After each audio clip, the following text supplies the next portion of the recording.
I want to ask. Okay. If I'm saying this and you're doing this, like, where's the disconnect? Like, why did we miss what you're supposed to be doing? Self-care. How do you do self-care? Sure. So we're doing a huge, it's called Mardi Gras Nights, like huge 2-night event. Is there any part of the proceeds of the wedding booking part that goes to that? Or is this just what you guys do? If we're living in the most perfect world ever, we would be doing it.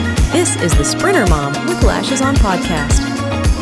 Two things I want to ask. Okay. So, Christina Walsh back with us in the studio. Yes.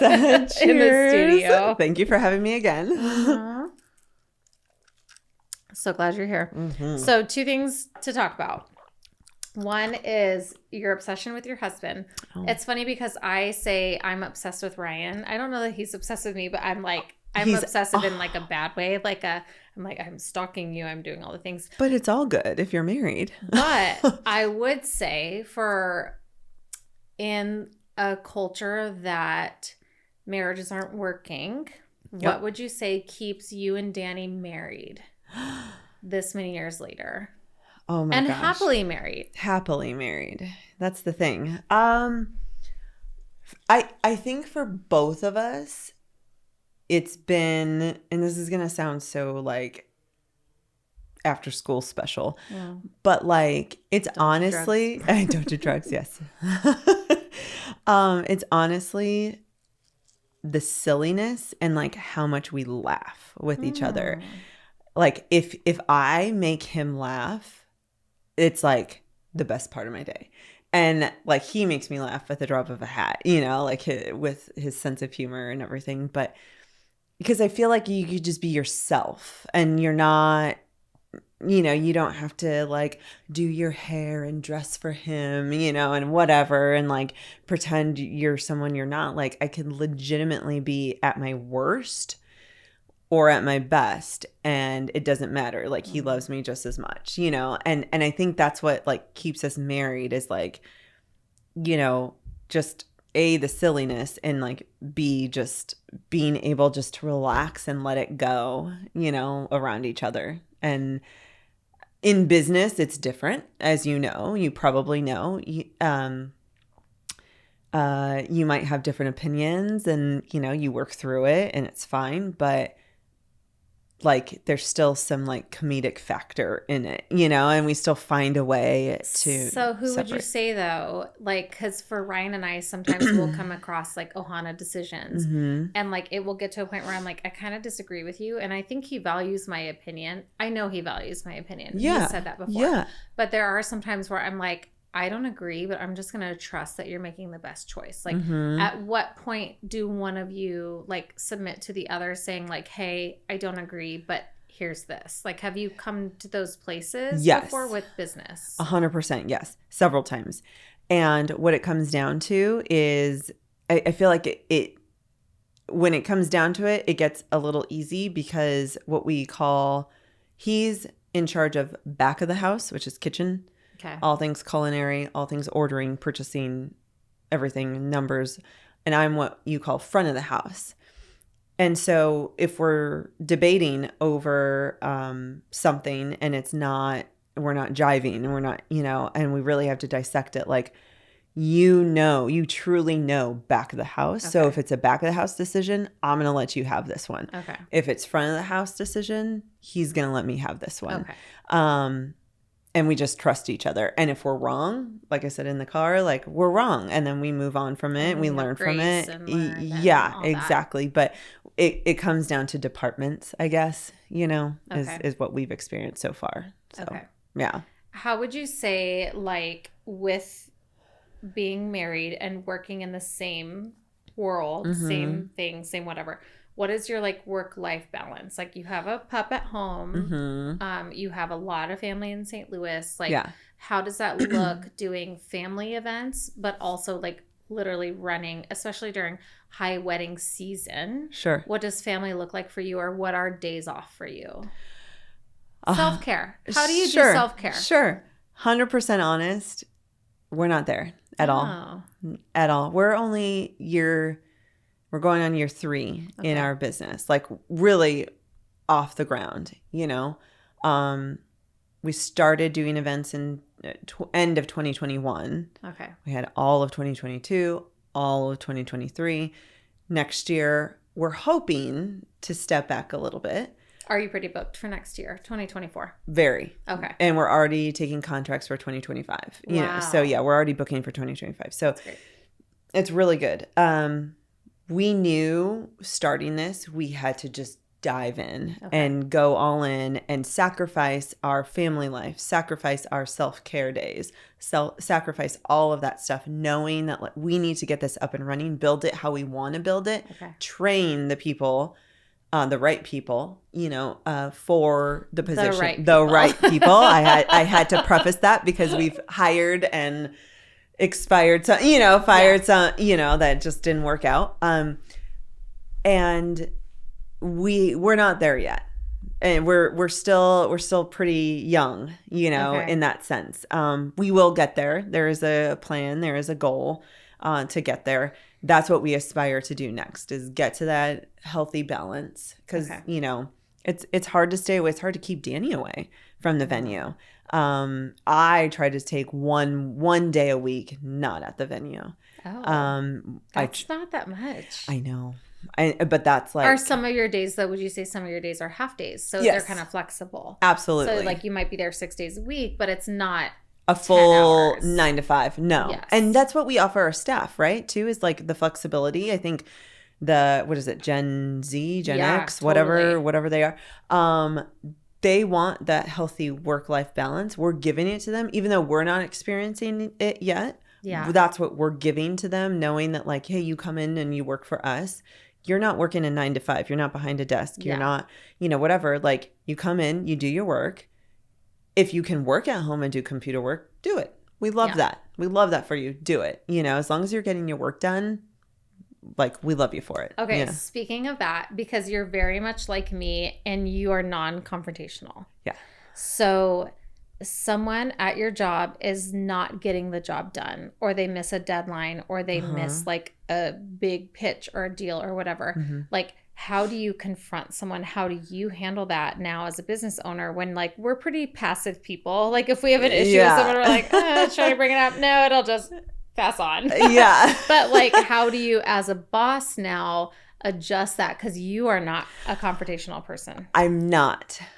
But being in the hospitality industry, I have been faced with a lot of doozies, a lot of things where I've had to be confronted. I've been on the receiving end of getting yelled at, cussed at, and it wasn't my fault, and it was my chef's fault, you know. And I was just listening to this lady chat, or not even chat, yell and scream, and I was like, oh, the trees are starting to change colors, you know. Like you just, you know, you learn enough to where it comes to a point where it's out of your control. You can only plan for so much, and it's out of your control. However, on the flip side, when you are training somebody, you know, I feel like I train them to the best of my ability on what they need to know. And if they don't know what's my staff, if they don't know something, my door is always open. You come and ask me, you text me, you call me. I'm always here for you. I'm never going to, I don't want to say I'm never going to let you fail, because you need to learn. But you have to fail. Yeah. But like, I'm going to be here for you and support you. In particular, I had, you know, a staff member who's no longer, you know, with our company, but they were just constantly messing up. And no matter how many times I talked to them, you know, and it's a thing, hey, I trained you to do this, and why are you doing this? Like I question it first. And then that's how you approach. I question, and then I try to say, where's the hole here? Like, where's the leak? If I'm saying this and you're doing this, like, where's the disconnect? Like, why did we miss what you're supposed to be doing? Yeah. You know, like, is it my fault that I didn't train you? Because I really want to know, like, is it my fault that I need to switch my training aspect? Or is it your fault that you're not understanding? You know, so I really try to dissect the situation before I react. You're not doing your job. You know, like I try to go the whole like psychological route or whatever you want to call it, you know, and like ask questions. I'm I like to be curious. Yeah. First I ask all the questions, first before I like really determine, okay, is it my fault or their fault? Okay. So say that someone asked me for, I don't know, what are drinks? Someone asked me for some type of drink, and I made like the a vodka wrong soda. Drink. Yeah, I made the wrong drink. Yeah. Or a bride asked for a certain setup in her room, and I didn't set it up correctly. How do you come up to me and say, like, pretend I'm an employee? Okay. And I'm like, oh, I'm so sorry, Christina. I know that was written on paper of the plan for the wedding. I spaced, or I didn't do it. Okay. Or I thought this would be better. Oh, so it's Sara. We do a final details meeting with the bride and groom for a reason. It's their wants. It's their wishes. We're here to execute for them. I think that what you're doing here, I understand your thought process and why you think this would be better. If that's what you think, you can reach out to the bride and tell them your thought process on why you think this room setup would be better. And if she's okay with it, great, let's go with it. If not, it's up to you to switch it back to the way that she wanted it. Okay. So you can explore that. I agree with that. And because sometimes we'll go through final details meeting, and after the fact, I'll realize, shoot, nope, that's not going to work. That table's not going to work there, or this guest count isn't going to work with this room setup or whatever. And then I have to go back to, so it's like trial and error, but I also want them to question the process, So even if a bride says this is what I want, doesn't mean, we try to give it to them, but like we try to guide them, right? Okay. Like if we think it should be something better or different, we try to like guide them and like, what do you think about this? Because the flow of the service will be better. Our servers will be able to serve the room quickly, know. But if they absolutely don't want it, then all right, then I don't want to say it's their funeral, but then that's what we're doing, Okay. Yeah. Okay. So I tried to be both. Like I try to be fair and not just like, no, absolutely not. I like to talk about it. Be open. Ask questions. Yeah. See where it goes. Yeah. Okay. I think one of my favorite things about your Instagram, the Franklin of Soulard, and what you guys post is like you have your wedding reels and all these things, and people are happy and all that stuff. Tell me about St. Louis, Missouri, and how does the Franklin of Soulard give back to the community, and what does that look like? Because you guys post a lot about things that you do for meals and different things. Like, how does the Franklin of Soulard give back to St. Louis? Oh, thank you for asking that. I love that. So it was always important to Danny and I. That's a part of our mission, to do, is to give back to the community in all ways, shapes, or forms. So the Archdiocese of St. Louis. So there's a church across the street, Saints Peter and Paul, and they put on a meals program. The meals program is Saints Peter and Paul meals program, but they feed the homeless or unhoused. I'm sorry. Okay. Is that the new word? I've been told it's unhoused. Yes, that's fair.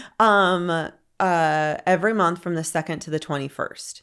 And so the parish that we belong to, which is Saints Peter and Paul, every month on the 9th, our parish volunteers. So we treat that as a volunteer team day. Okay. So our management staff, we come down, we sometimes are making the meal, sometimes we're not. We're definitely serving the meal.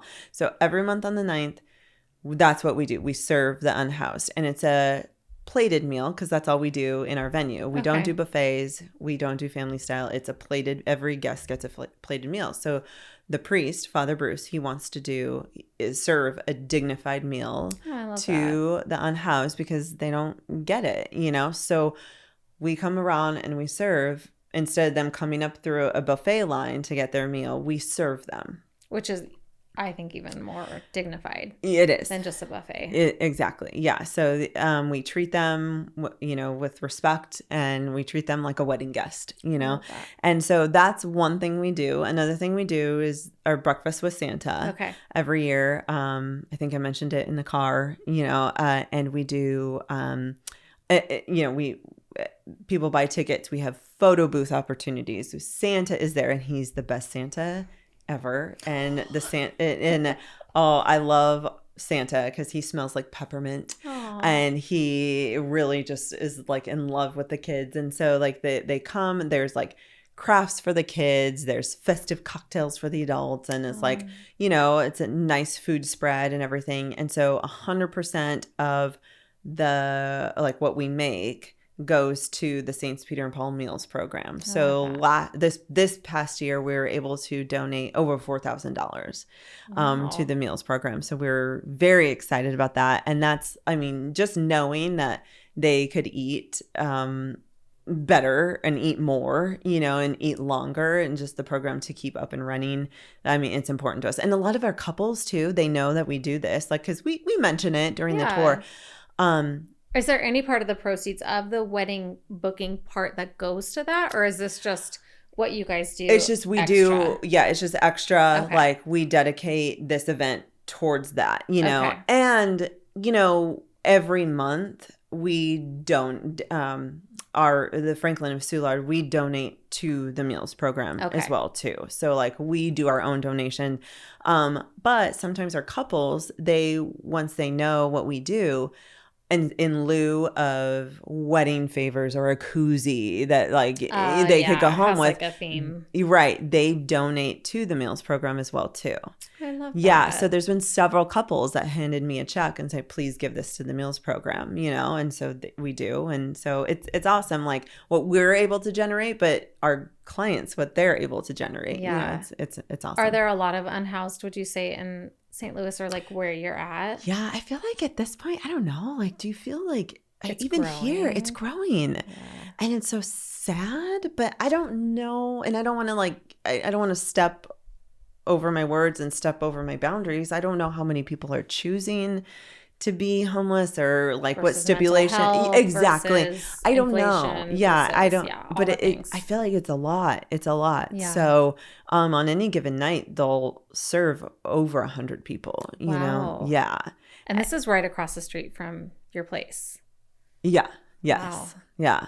So it's incredible. But it's it's definitely a blessing. Is it a good look sometimes? No. But once we describe what's going on and tell our clients what's going on, if they're coming in for a tour and they see a line of homeless people, you're not thinking, oh, this is my dream wedding spot. Yeah. But once we tell them what's going on, it clicks and they get it, So, and the purpose of it and the mission behind it. Yeah. And some it might be for it, and some are like, no, don't want to deal with it, which to each his own. That's fine, So, but it's something that we're strong about, and we're going to continue to do as long as we keep doing this. So yeah. So we had talked about kind of like your growth and like where you see it going. Mm-hmm. Would you ever expand some of your venues outside of St. Louis? I mean, your family is in town in Phoenix, Arizona. I know. And then Danny's family is in St. Louis, but you also like to travel. Like, what are your dreams for where your venues go? I mean, if we're living in the most perfect world ever, we would be doing this in Flagstaff, Arizona. Oh, okay. We love Flagstaff. Like, that's where we met, where we fell in love, and whatever. And we love Flagstaff. I know it's a different town now, a different city now, but like, we always say, if we can make it back to Flagstaff one day, that's it, like that. And who knows, maybe we do it, in Flagstaff. I don't know, but like, I think right now growing the catering business in St. Louis, the offsite catering business, and, continuing on with our venue, maybe multiple venues, that's the goal, but like far out, I would think Flagstaff is. That's awesome. Yeah, we love Flagstaff. So where are you traveling next? Okay, small, domestic. We're going to New Orleans. Okay. In January. We're going to do some little research and development because we're doing a big Mardi Gras event at our venue. In March. Yeah, it's called Mardi Gras Nights. Or in February. Okay. Because outside of New Orleans, St. Louis is like the second biggest Mardi Gras party ever. Oh. Yeah, it's a big deal. And it's in Soulard, which in our neighborhood. Is right where your venue is. Yeah.